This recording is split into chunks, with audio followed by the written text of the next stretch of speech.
Had a big head, rounded ears, 6 feet in the body maybe, with a very, very long tail, very muscular build. As it was walking, it was still looking at me, and that's when I really panicked. It looked at me and thought, oh, there's a human there, I'm not scared. You say, well, I've seen this big cat, and some people just flatly refuse. They think that Britain's such a sweet little island, we shouldn't have predators that size. I heard this growl behind me, nothing like a dog's growl, and just like anything else in life, you're sat on your own there. I don't care who you are, how brave you are, something like that will put the shivers up your spine. As she was walking, before the cub came out, she flicked this tail. She literally flicked it in the air, and I simply could not believe what I was seeing. It was the most extraordinary feeling. It threw its head back, he said, and it made this sort of round. But when you actually realise that there are big cats living in Britain, it changes everything. Welcome to Big Cat Conversations. We speak directly to people who've encountered one of Britain's big cats. We also discuss the bigger picture. Why are unofficial big cats being seen, and could these cats even be naturalising without us knowing? If you've had a big cat encounter in Britain and would like to discuss it, email me at rick@bigcatconversations.com. You can find other episodes on the website bigcatconversations.com. I'm Rick Minter, and thanks for joining me. Hello and welcome to episode 3 of Big Cat Conversations. In this episode we have 4 different snippets from a summer tour of Exmoor and its hinterland, and we're going to focus on the Beast of Exmoor.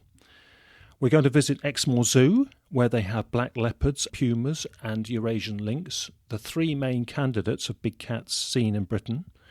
We're going to meet some visitors who were at the North Devon Show when I had my big cat information stand there in August. And then we're going to learn about the late Trevor Beer, who recorded and wrote about big cats in Devon and Exmoor. And he was one of the leading lights in considering what the Beast of Exmoor was and how it originated. We begin our tour at Exmoor Zoo in the afternoon by the black leopards. OK, well, we've just finished the Big Cats talk at the leopard enclosure at Exmoor Zoo, and I'm joined by Ariane, who's the carnivore keeper here.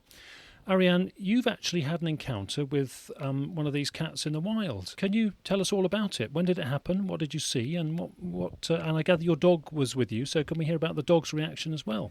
It was late one night in January of this year. It was between 9 and 10 o'clock at night, and I was walking my dog down a country lane down to our local church. And on the side of the lane is farmland, which then stretches on to moorland. And then my dog suddenly started really aggressively deep growling.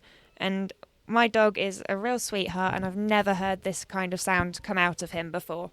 So I was quite shocked, and I started shining my torch around, thinking perhaps I'd come across a badger or a fox. And then suddenly, at the end of my torch beam, I saw this great big cat just jump down from the hedge, cross the road, and up over the gate into the farmer's field. Now, from what I saw of it, it was a puma. It had quite a thick, bushy tail. It had very muscular shoulders and the typical puma-shaped head, not as long in the muzzle as a leopard would be. So quite a short face, which just to me is a telltale sign it was a puma. The colouring as well, I couldn't see it crystally clear because it was quite dark, but I could tell it wasn't black. It was a grey browny colour, which again is a telltale sign it's a puma. So obviously I was very shocked and shaken, and as soon as I sort of gathered my thoughts and recontrolled my dog, I went very hastily home. We've got, excuse the background noises from the zoo here, but that's occupational hazard here, of course. But how did it compare to the scale of the adult pumas here? Was similar size? Yes, I would definitely say it was very similar to Nico. maybe a bit leaner, because it would be a wild animal, which is a lot more active than our cats here at the zoo. But very similar size and muscular. So 4 to 5 feet in the body, nose to rump. Yes. And did you see the tail well at all? I saw the tail quite clearly. It must have been about 1 metre long, maybe a bit longer, and thick. Did the animal see you? Was it how aware of you and your dog was it, do you think? I think it knew we were there. It didn't look at us. It just its ear flicked in our direction, but it was tunneled vision straight over the gate. Do you think it was travelling from A to B, or do you think it was on the scout for rabbits or deer or something? I'm going to say time of night it might have been on the lookout for some food, but who's to know? Sure. Had you heard about recent reports? Had there been any gossip locally about a big cat? I never really heard any in the village that I live in. No, which is, fairly standard. Not a lot of people like to talk about sightings that they've seen through fear of being taken the mickey out of. Sure. And I've not really talked to anyone about it myself, because in the area I live it's very hunty, and I do worry that someone's going to go out there and try and find it and hurt it. Interestingly, though, I would say that some of the informants that I'm in contact with have a hunting background, and most of those are actually, I find, very tolerant and secretive about the cats for the same reasons. So, yeah. What about you being a sort of a zoo specialist on carnivores and big cats and actually seeing one in the wild? Do people say, oh, that's terribly convenient, and should we believe you? You're making it up to promote your own job and the Beast of Exmoor brand at Exmoor Zoo? Yes, sometimes I do get people saying that to me and thinking, it's very convenient that you happen to have seen one when you work with these cats at work. I just say to them, they can believe what they want. They can listen to what I have to say and make their own decisions. But, I work with these cats on a daily basis. I know what I saw. And you saw one at a time of day which is their sort of optimum time, really. We have a lot of witness reports at that time, at sort of late dusk, and that's when they would be active. Okay, final question, Ariane. And this is something we ask to all or most guests on the podcast series, and there's no wrong answer, whatever you think. What do you personally think about big cats like black leopards and pumas being out in the wild in the British countryside? I don't see it as an issue. I mean, we don't have any large predators in this country anymore to naturally take out the deer population, so I actually think they're beneficial. They wouldn't hurt a human unless they were silly enough to corner one or try and hurt the cat themselves. So I don't see them as a threat. And also, from my experience over in Africa, I know how difficult it is to see a leopard when you're looking for one. So the chances of you actually coming across one in the UK, where there's far less of them, is very slim. Thank you very much indeed, Ariane. We'll keep in touch with Exmoor Zoo through the podcast series. I'll no doubt visit again, but for now, many thanks indeed, Ariane.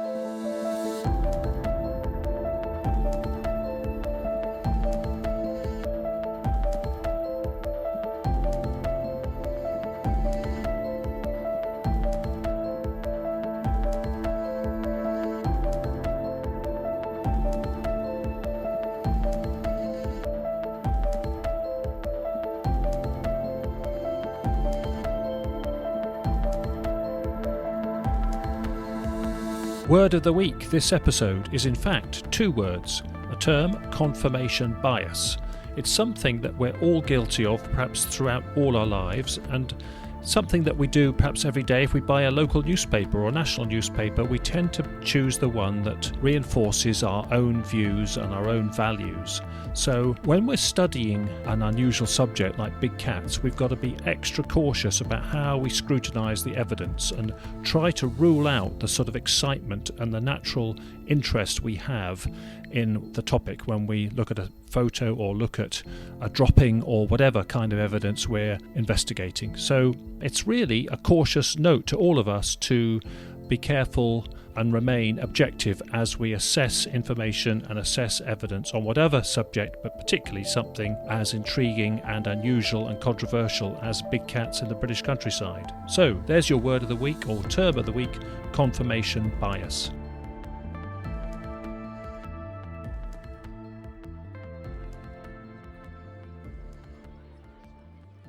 Okay, well, we're halfway through the North Devon Show on a blustery August afternoon, and I'm with Stuart, who's arrived, and Stuart's based in Barnstable in North Devon, and he's a retired butcher, and he's had 2 major sightings in the past. He's going to explain a time when he saw 2 black ones together. So, Stuart, could you explain what happened? Yes, I was up the top of Holdstone Down with a farmer picking out Devon cattle, and also an assistant with me from my shop, Richard, who wanted to learn the trade. And we picked out some Devon cattle, and we suddenly came to our attention across the valley in a small field. The flock of sheep there were really spooked. And then we saw 2 black cats, big black cats about the same size, that picked out a sheep and a lamb and cornered it in the corner of the field, and were about to attack. We all 3 of us shouted as loudly as we could across the valley, and the cats gave up the chase then and went away. But it was remarkable sighting for us, to see that. Incredible. Did you instantly know that they were something different, not dogs or whatever? Oh yes, yeah, you could see quite plainly they were cats. Quite plainly, the way they moved, and they were really working as a team. And then I spoke to Trevor Beer, one of our local coordinators of Exmoor sightings, a few days later, and he corroborated my story. He said that when he was out in that area recently, that he had come very close to similar cats, only sort of quarter of a mile away.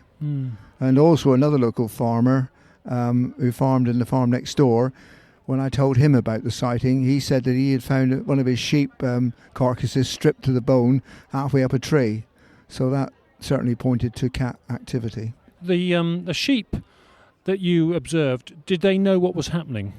Well, they knew they were in danger, yes, because, these 2 cats singled out the one sheep and a lamb that probably weren't so quick on their feet, and the other sheep fled to the other far as way as they could.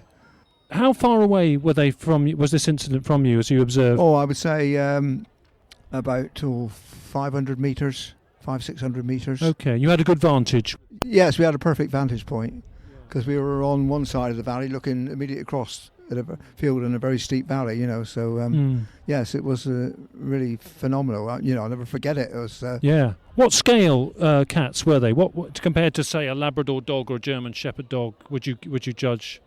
Oh yeah, or bigger than a Labrador, yeah. They was quite long with long tails, And they did notice you in the end. Well, they heard us shouting, yes. Obviously our shouting was effective. Effective, yes. Yeah, interesting. What did they do after you shouted? Well, they fled from the direction from which they came, out of the tree cover, or out of the shrub. And the colour was what? Jet black. Jet black, yeah. Jet black, definitely, yeah. How long did that take in total? Well, I suppose we were watching them for probably 4 or 5 minutes. Yes. Okay. Excuse the background noise as we move. We're in the big tent now where the big cat display is. Firstly, I think they were in amongst the flock of the sheep, and we just wondered what the sheep were going mad over there, and we wondered what on earth was going on there. Yeah. And then they suddenly singled out. They were working as a team, singled out the sheep. Very interesting, because this is quite rare, Stuart, as you might appreciate, of 2 people seeing 2 together, and actually predating in a predation event. And as a butcher, did you have much contact with people in and around Exmoor who did you ever get yourself reports and comments about people seeing cats? Yes, I had a cousin who lived over at North Moulton, and he'd had quite a few sightings, because they were farming, he and his son were farming just outside North Moulton, and they'd seen cats on a few occasions. What colour? They were brown. Yes, and possibly mountain lion, cougar, puma ones. Yes, yeah. And when I was delivering, to my cousin, I was coming up the back road from Eastley Mill one evening when it was just getting dark, and a brown cat leapt out over the hedge and ran down the road in front of me for about 200 yards or so, and then disappeared again over the hedge. And time I got my camera out, he was clean gone, Yes. What did you see? Any key features of that? Well, no, because it was nearly dark, but he was definitely fairly, well, an adult cat, quite sizable. And with a long tail.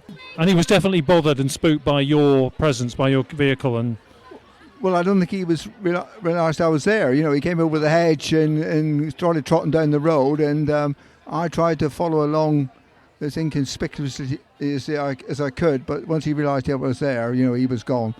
Having had those experiences, do you have a view personally about big cats living in the wild? Well, they're not really sort of Exmoor bred, are they? These cats, I assume, have been let out by somebody, irresponsibly, really, haven't they? And now they're breeding, Yes. Obviously, they must be a nuisance to the farmers if they're killing sheep. It's sort of a real thrill to see them, but whether they actually belong on Exmoor, I'm not quite sure. I wouldn't like to see them being shot as such. And I know the army at one time spent some time they're trying to track them down, which... Yes, in the 80s. Yeah, and I gather an outpost of 3 Marines did claim to see one and did claim to take a shot at one, and they don't know what the end result was. With your own domestic cat, if he doesn't want to be found, you can't find him. Yeah, so you're sort of a bit torn about it in a way. Yeah. You see but all sides of the issue. But I've had several, not heated discussions with people who said, Exmoor Beast is a load of rubbish, there's no such thing. When I said there certainly is. They're certainly out there. I think you probably realise you were extremely lucky to get that kind of observation, and had to have 2 sightings as well. It's very unusual. Absolutely, and see them in action, 2 of them like that. You could see they were well versed in getting their prey, if you know what I mean, in that manner. You knew Trevor Beer because we want to sort of pay tribute to Trevor's work as a sort of recorder and advisor on big cats in Exmoor. So you sort of knew him. Well, I didn't know him well, but our paths would cross because my wife and I were often walking Exmoor Pass and we'd see Trevor, and always interested in what he wrote in the local papers, and I'd ring him up from time to time and we'd have a discussion about things that we might have seen. Yeah. And yes, it was. I admired his work. What year was that, Stuart, that your 2 black ones were? My memory, so I would say it's about 1996, I would say, somewhere around there. Okay, yeah, so a long time ago, but cats are still being seen in and around Exmoor today. Stuart, that's really helpful. Really appreciate you coming on and taking the time out of the show to talk about it. About it, and share my experiences. Yeah. And I hope people who, especially visitors who come to North Devon, will go out and not just drive across Exmoor, but get their walking boots on and get out and see the animals close up, because it's the most fantastic place. It really is.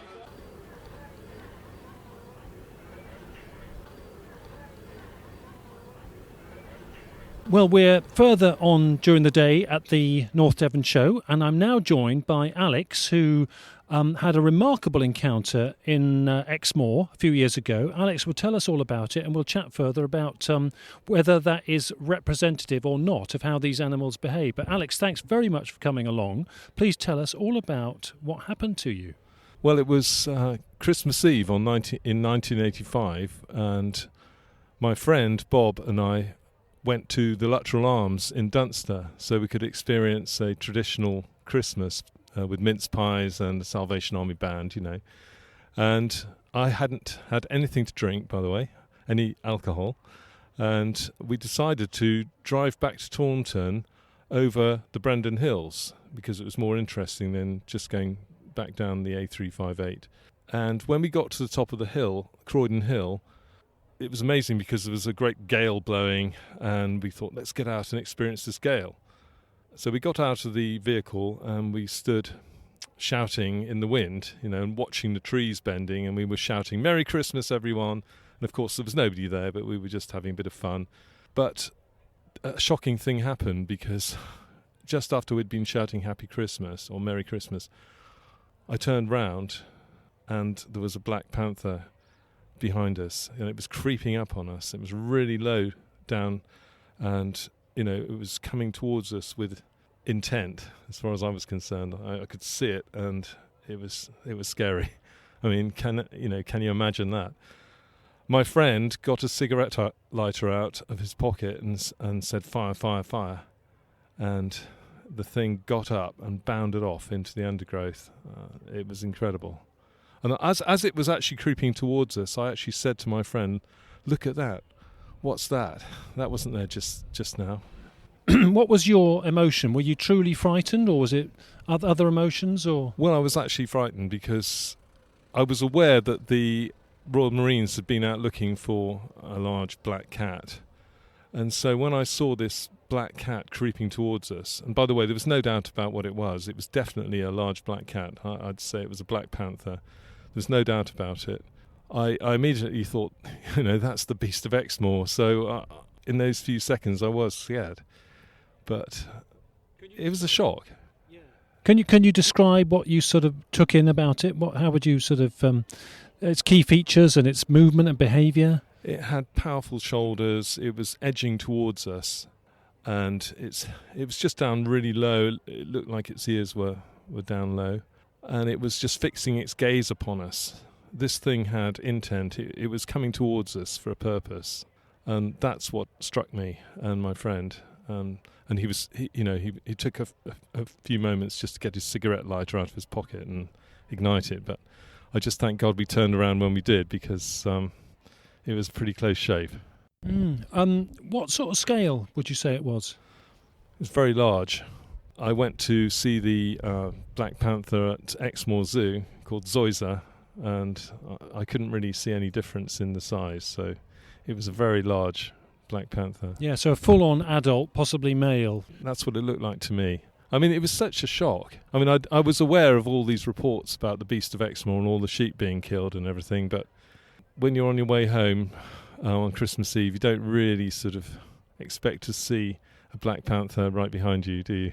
Incredible. Do you honestly think it would have taken on the two of you and sort of had a go at you? I do. I think that if we hadn't turned around, it would have been a different story. This is, very unusual as far as we know. Can you explain? Can you think of a justification for it? We were making quite a lot of noise, shouting "Merry Christmas" and laughing, and most wild animals wouldn't come anywhere near you if you were doing that, because they'd be frightened off by the noise. But this thing wasn't frightened by the noise. It may have been attracted because of that. In fact, how close did it get, do you think? It was at least 12 feet behind us. So you saw its eyes very well. Yeah, I could see its face clearly. There was no doubt about it, and it was just outside a forestry gate on a sort of open area with gravel.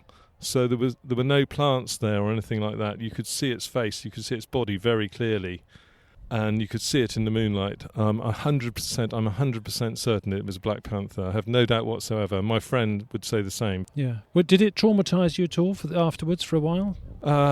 No, but when we returned, we walked back quickly to the camper van, and as I was opening the door, my hand was actually shaking. So that shows you that I was shocked. And my friend dropped a brand new scarf. And as we got in the vehicle and turned on the engine and drove away, my friend said, "I've dropped my scarf," and we looked at each other, and he said, "I'm not going to go back and get it." So, it was a shocking experience, Rick. Yeah. I mean, I know it's an unusual experience, and I'm not saying that they're all out there trying to sort of stalk people, but we experienced something very scary and very real. And I'll always remember it. Yeah, and have you felt a sort of almost a public duty to bring that to attention as a result of your experience? Definitely. I think that it's right that people are made aware of the fact that big cats are living in Great Britain. There have been many, many reports, and the public need to know that they're out there, and there is a risk. There is always going to be an element of risk with large predatory cats, but I don't sort of go out there trying to sort of scare people. I just think that in the main these cats are keeping themselves to themselves, but having been through an experience like that, then it's given me a bit of an edge, and I'm aware of the danger factor as well. Yeah, and that we shouldn't be complacent. We shouldn't talk about them as absolutely zero risk. No, not at all. In fact, when I go through the woods walking with my dog, I often think that it's highly likely, or well, it's possible that there could be a cat in the area. And when I'm walking through areas with overhanging trees, I do look up and just check some of the branches. I mean, who would have thought it? Most people don't have a clue that big cats are living in Great Britain, and we're used to knowing that there are badgers and foxes and deer and moles and rabbits and things, in the countryside. But when you actually realise that there are big cats living in Britain, it changes everything. I mean, I'd never sort of recommend people going out to sleep in a wood, or anything like that, having experienced what I experienced. Yeah.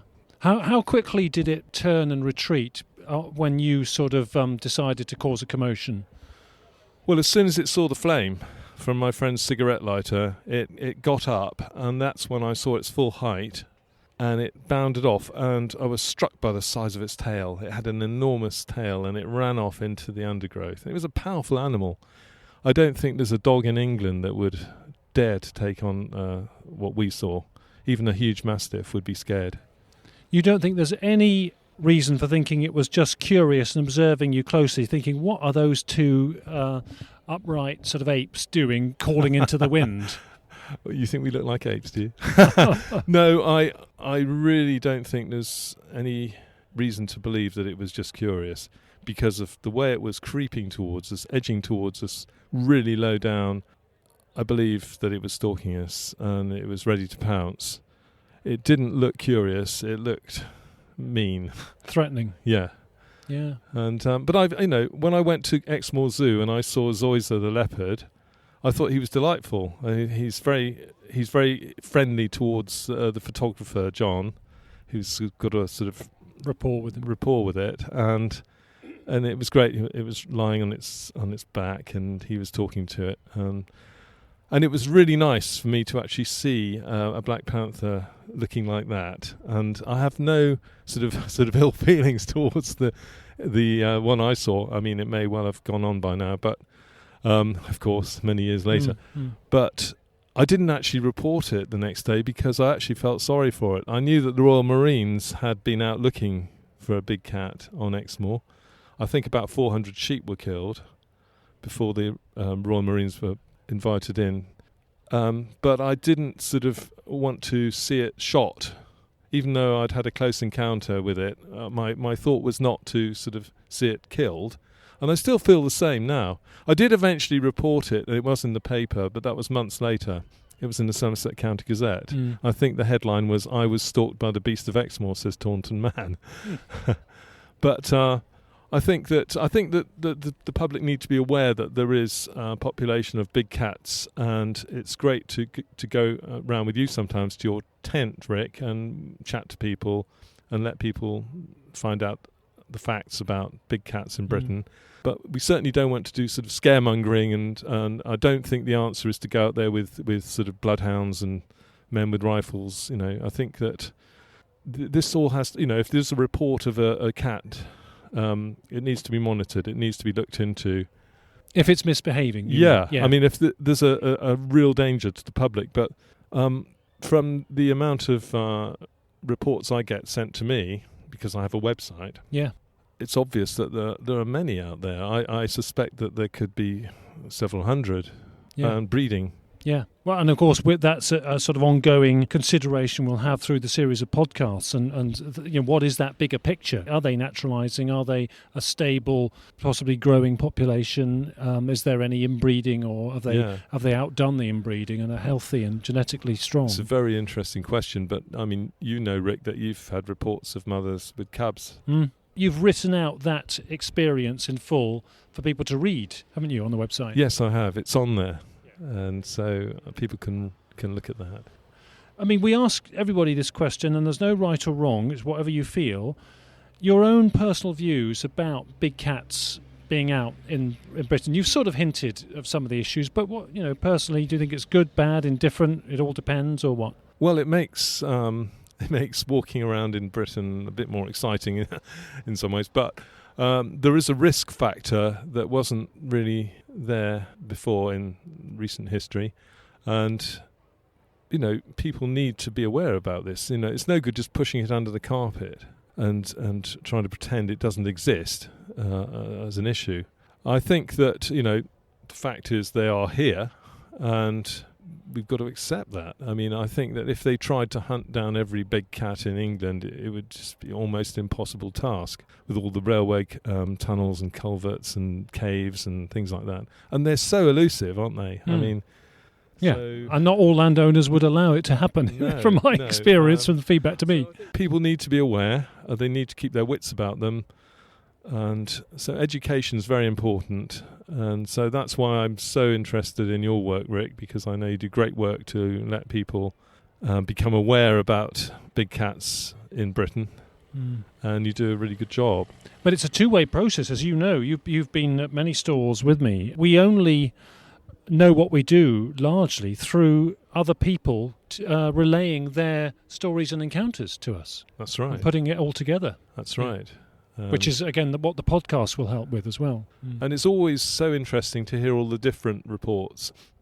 They're varied, aren't they? And quite often people see them crossing roads and leaping over hedges, and even the police have come over and sort of told us about their sightings. And we've had some of those trapped in a road and leaping away over a hedge to the shock of the driver today. We've had two of those today. Well, there we are. Exmoor is a particularly good area, I think, for habitat for big cats. And it's not hard to imagine these big cats living there. Thank you very much. Thanks, Rick. It's a pleasure. Now, Alex has just explained a really frightening close-up encounter, and you can judge for yourself what you feel about that. It's very important that we do consider all types of encounters and sightings of big cats. What I want to emphasise is that the day after I interviewed Alex at the North Devon Show, I was at a piece of utility land in Devon where I was invited to come along and set up cameras and speak to people who work there, because two of the workers there had experienced a sandy brown puma type cat, one of them really up close. The guy said he was checking the perimeter fence. He didn't realise he was standing there for about a minute, and a big cat, and he was sure it was a puma. He described it just like the mountain lion. He saw the hindquarters and the long tail as it shot away because he was disturbing it as it was resting in the scrub where he had just come along. He said he could really feel the weight and the vibration of it as it shot away, and he was truly scared. But it went in a different direction from where he was standing and left him alone. During the North Devon Show itself, amongst the visitors to my big cat information stand was a farmer in North Devon who said he'd not seen a big cat himself, but he'd arrived on the scene 2 minutes after one of his workers was knocked to the ground by a fleeing big cat, a black panther, that seemed to be stuck in the barn.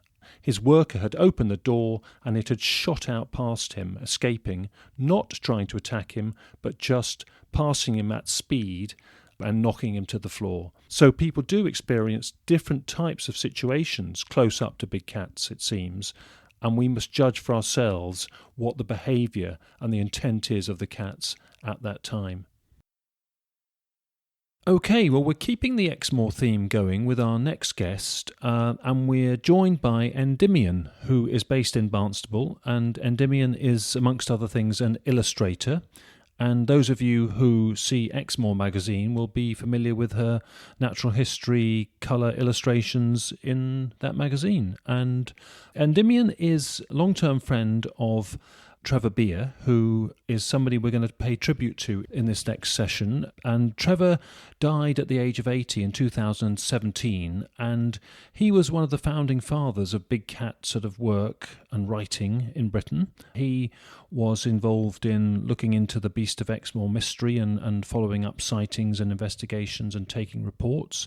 Trevor wrote several books on natural history and wrote in local newspaper columns on the subject, so he was well known regionally as a very good naturalist, but also as somebody who took a keen interest in big cat reports. The two books that mark him out on big cat issues are one called The Exmoor Beast, Fact or Fiction, and another called Merlin, Tales of a West Country Leopard. Endymion is going to talk about what she learnt from her friendship with Trevor about big cats, but we're also going to talk about her own sighting, because you've had a couple of encounters with big cats, Endymion, haven't you? And the first one, and the best one, you think, was a lynx. So it'd be good to hear all about that, please. Yes, the lynx was up on Exmoor. We were with a party of field trippers. We're on a natural history expedition, as it were, and there was quite a group of us, and we happened to notice something moving in the distance, and it looked sort of fox-coloured, but everyone agreed that it was something out of the norm, and it had ear tufts and a tail all erect like it was on a bumper car, and then as it moved, the tail went down, and it just seemed to melt into the bracken because it was moving through the bracken, so you really saw the top of it and the tail of it as it disappeared, and everyone agreed it was a lynx, the ear tufts giving it away. Wow. Do you think you'd flushed it out, or it was sort of moving through at a similar time you were there? Why do you think it was sort of visible to you at that time? I think it was partly coincidental that we happened to be there at the time. Probably it was aware of our presence. We weren't close enough to be any threat to it, so it moved out of the way further into the undergrowth to avoid us, to avoid contact with humans.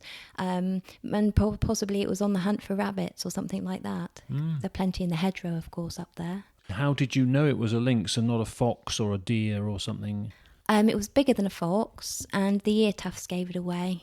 Okay. I think the ear tufts predominantly. I guess any sort of mottling or small stripes which lynx can have would have been too far away to sort of determine. We couldn't see that because we could only see the top, the ear tufts, the top of the back, and then the tail, which was erect like a bumper car, and then the tail went down and it kind of disappeared into the undergrowth. So you couldn't really see anything other than the top of it, and you knew it just felt very different. Well, thank you for that one. Let's get back to black panthers and pumas on Exmoor and Trevor's work. Now, I gather you were at school when Trevor's book on the Beast of Exmoor came out, and what kind of influence did it have and what kind of attention did it get in those days? That's right. I was at primary school when I first heard about it all. It had been in the 80s, and the first thing I can remember was a picture on the front cover of the North Devon Gazette of an illustration of a beast-like animal.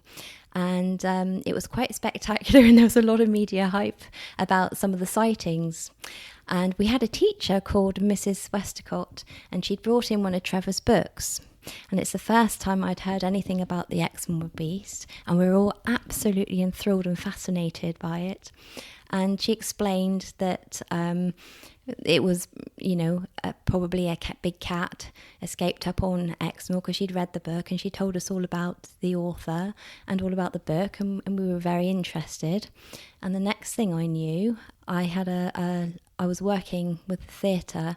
I had a special licence to be off school just for a couple of weeks, and I'd gone into where my mother had worked, and I met Trevor Beer, and he was selling his books in the shop, and he had brought a lot of animals because he had an exhibition that he was doing, and I just happened to bump into him, and I was introduced, and that was the first time that I'd met him. How interesting that a school teacher introduced you to the book and wasn't worried about shrugging it off, but actually thought the kids should learn about it. I think it was a lovely thing to do, because with all the media hype, nobody really knew what was going on, and it left a lot of questions, and she sort of calmed down the situation and made it really fascinating by explaining it properly to us. Okay, so you then became aware of the reports that Trevor was getting and the way he would follow reports up. Can you give us a couple of examples of that? Because he did have several encounters himself, didn't he? Yes, he did. He travelled Exmoor, and he used to follow up investigations and things like that.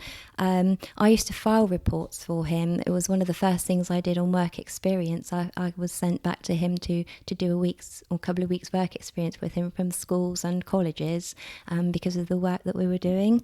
But his investigations were quite thorough. He was a bit of a Sherlock Holmes, if you like. He liked to do it properly and look at tracks and signs and make proper records and take photographic evidence as well. And in those days, of course, there was no digital photography.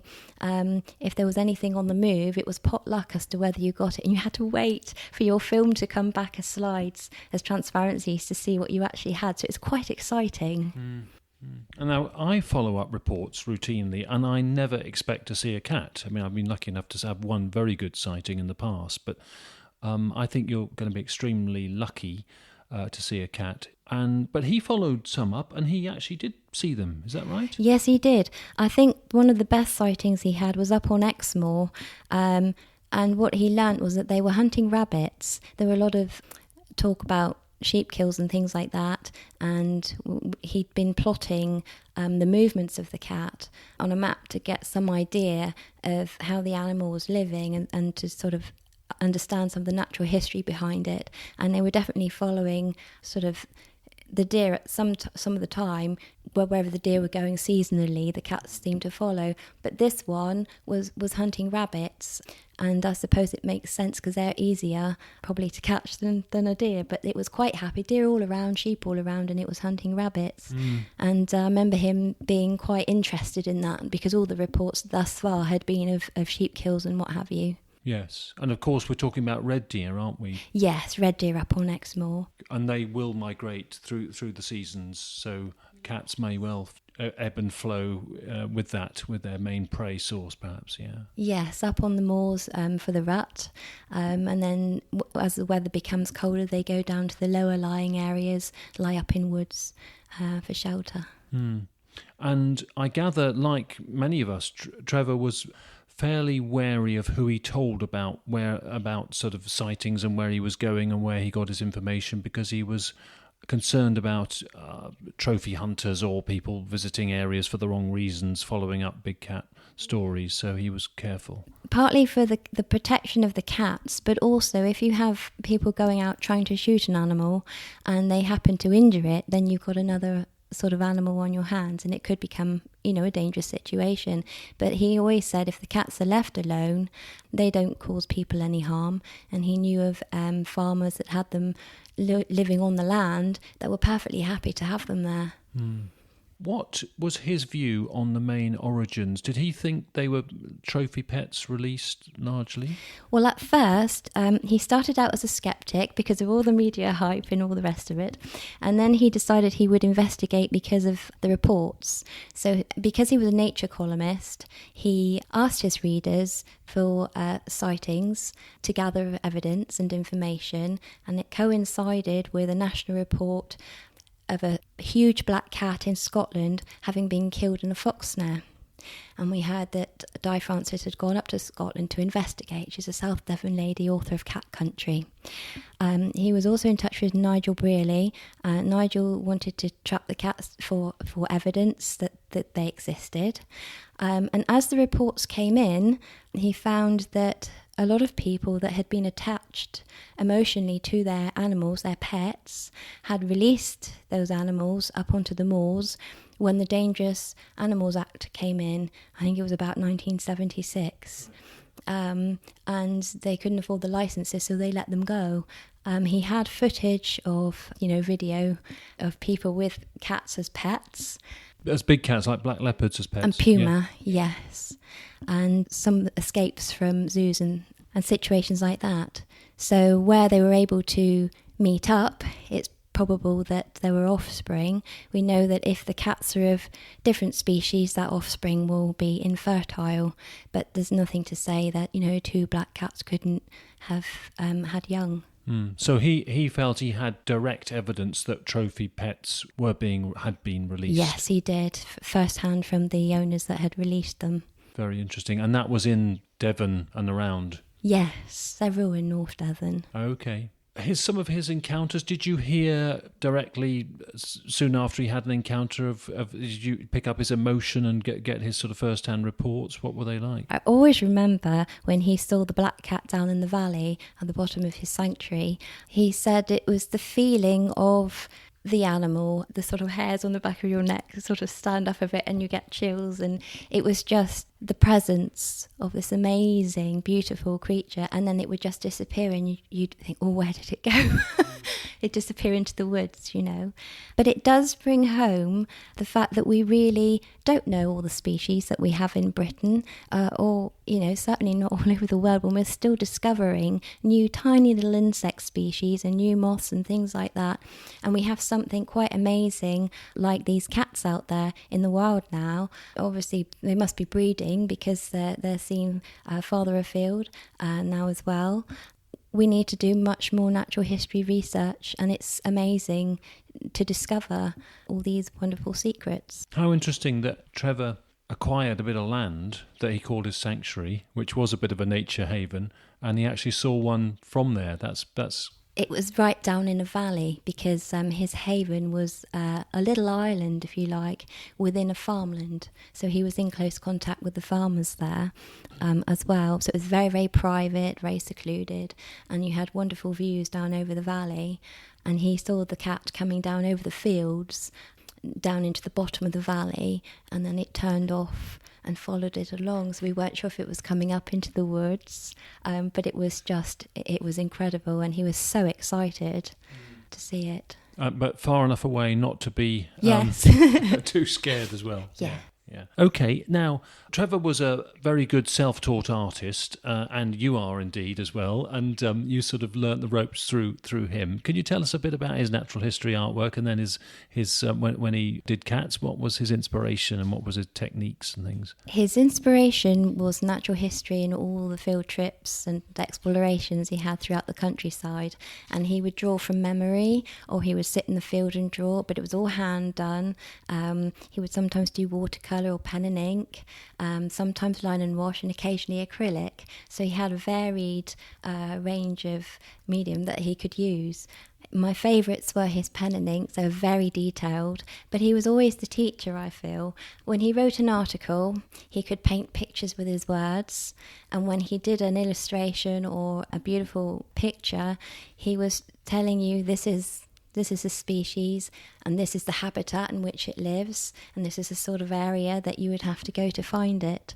So he was teaching all the time about natural history and telling us, you know, we need to be close to our roots because that's good and it's healthy, and we should look after all the species on this earth as well. And some of his work is quite deliberately quite ethereal, isn't it? Quite sort of got that sense of the sort of ancient Celtic wildwood of Britain, and I guess that was very deliberate. Not all of his work has that treatment. Yes, he did a lot of folklore. He used to write about folklore, and he used a lot in his pictures as well, which were quite popular. And I remember the black cat that he painted silhouetted against the moon. I know that's living down in Cornwall now with a lady who fell in love with the picture. But he sold a lot of his pictures through exhibitions.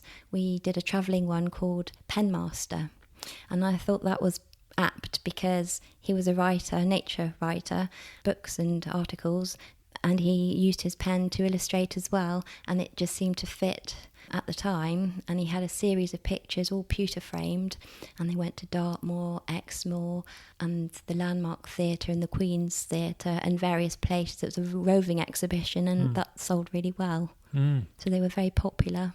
And I know you do big cats a bit in illustrations. I've heard from another artist that doing black panthers, black leopards, or I suppose any black cat, it's actually quite a challenge to get the texture and feel to it. Is that right? Yes, there's different things you can use. You can smudge with your thumb if you're using paint or something like that. I cheat. I consider it to be cheating because I do a lot of my work by pen, partly because I illustrate things rather than pictures. So I've only just started to do pictures, but Trevor taught me to illustrate.